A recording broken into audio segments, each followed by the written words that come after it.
torturous regime behind Meghan's glossy mane, revealed by women who've spent years battling natural curls, who also explain why it's such an emotional issue. Looking at photographs of a young Siobhan Copland, you might see similarities to a fresh-faced Meghan Markle at about the same age, both girls sporting a curly halo of frizz above wide grins. Since then, much has changed. Siobhan is now happily in a long-term relationship with Colin, a date-to analyst, and her lustrous, silky hair now falls bokeh straight to her collarbone. Meghan, of course, is Prince Harry's bride-to-be, with a stellar acting career, impressive dedication to philanthropy, and work as the UN Women's Advocate. All strings to her bow, and a head of hair so smooth and shiny it gives Kate Middleton a run for her money. But as Siobhan attests, keeping hair this straight and sleek is a daily struggle that takes up an astonishing amount of time.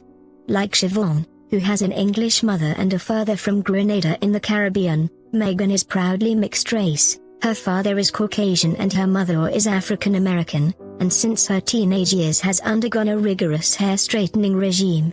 In 2011, Meghan said, "My mum is black and my dad is Dutch and Irish, so the texture of my hair is densely curly. I've been getting Brazilian blowouts for a couple of years." A Brazilian blow-dry is a semi-permanent straightening treatment, where a mix of keratin, a key structural protein in hair and nails, and formaldehyde is applied to the head to penetrate hair cuticles, smoothing the hair shaft. The results can last up to 4 months and the treatment can cost from around £100 to £350. Siobhan describes hair relaxing treatments, blow-dries and hours battling with straightening irons, not to mention a considerable financial outlay. At one stage she was spending £150 a month on blow-dries, products and fake hair extensions, and estimates she has parted with thousands over the years. Of course afro hair is beautiful, and if I could rock a big round afro I would, but I think you need a certain personality to pull off that look, she says. "I feel sexier with straightened hair. Whatever our background or cultural heritage, the appearance of our hair has always been deeply connected to women's sense of confidence and self-esteem. And many feel pressured to look a certain way, even from childhood, internalizing social messages that say their natural look isn't good enough. This can be a particular problem for black and mixed-race women, who may have experienced prejudice based on their afro hair. Undoubtedly for those with curly hair, embracing its natural state would save a lot of hassle, but, for Siobhan, as for so many women, her hair represented far more than window dressing.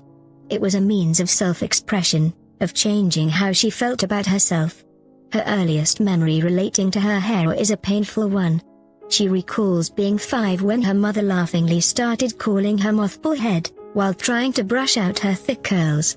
"You'd see the hair before you saw me," says the 31-year-old dating coach from Essex.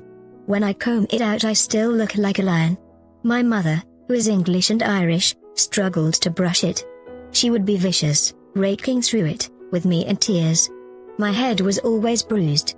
Siobhan recalls how the ringlets gave rise to unkind nicknames in the playground.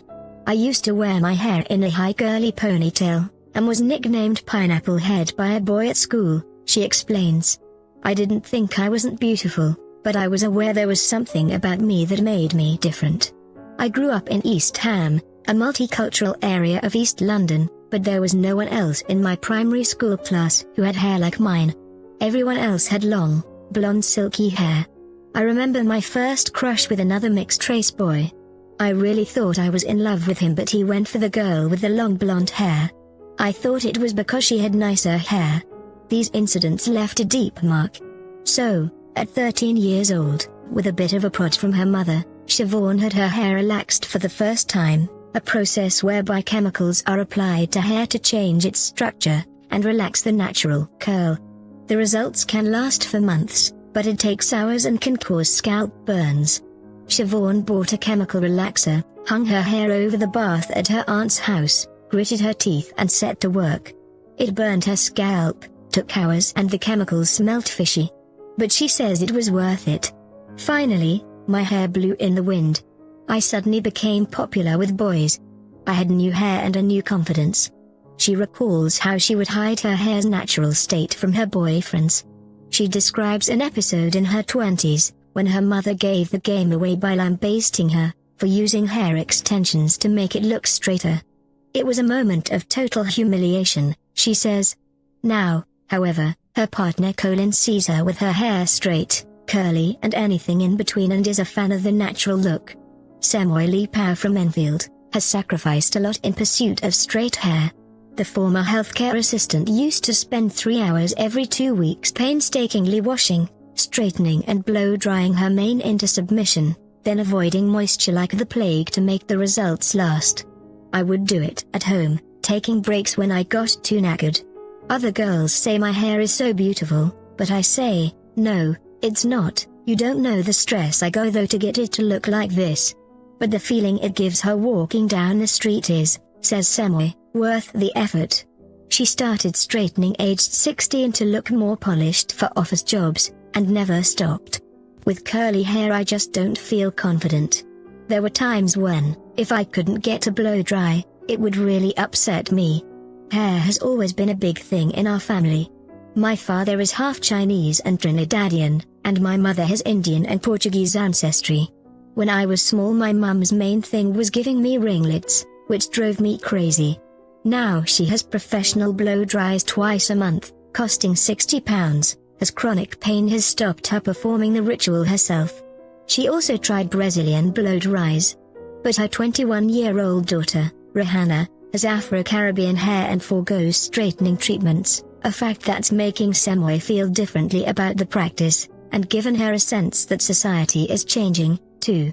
I look at her beautiful hair and it has encouraged me to do the same. Times have changed so much since when I was younger. Afro-Caribbean hair is a lot more accepted in society now. As well as aesthetic or cultural pressures to straighten, which can leave women feeling like they are not good enough unless they match a certain ideal look, the physical damage from prolonged and intensive straightening treatments can be severe, especially for those with black or mixed race hair where stronger chemicals are required to alter its texture. Much of this damage is irreversible, as Jimmy Campbell, a stylist and salon owner in London, sees firsthand. At worst, the chemicals stop the hair growing, he says. It's why women wear wigs and weaves.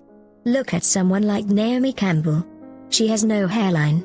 Marcia Palomas, a client service manager from Maidenhead, has been using Brazilian blow dries, hair irons and extensions for decades. The damage this has caused has irrevocably altered the texture of her hair. I've had it straightened for so long that once I wash it and it is in its natural state, it's just a bush. It has pulled out the curl I have, and is now somewhere in between an afro and fluff. At 41 years old, I am past going out with it like that. So, she doesn't, having decided she prefers to carry on straightening her hair. Marcia was 16 when she first had her strands chemically relaxed, wanting to fit in at a school near where her family lived in Middlesex, in the early 90s.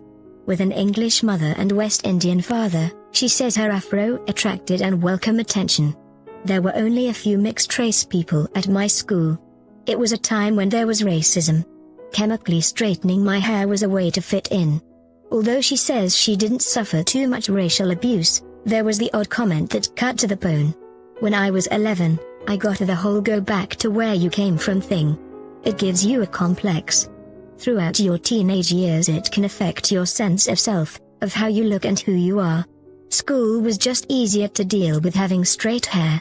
These days, she says, she straightens her hair simply out of choice. I don't care at all. I am who I am. Whatever race you are, getting your hair done makes you feel better about yourself.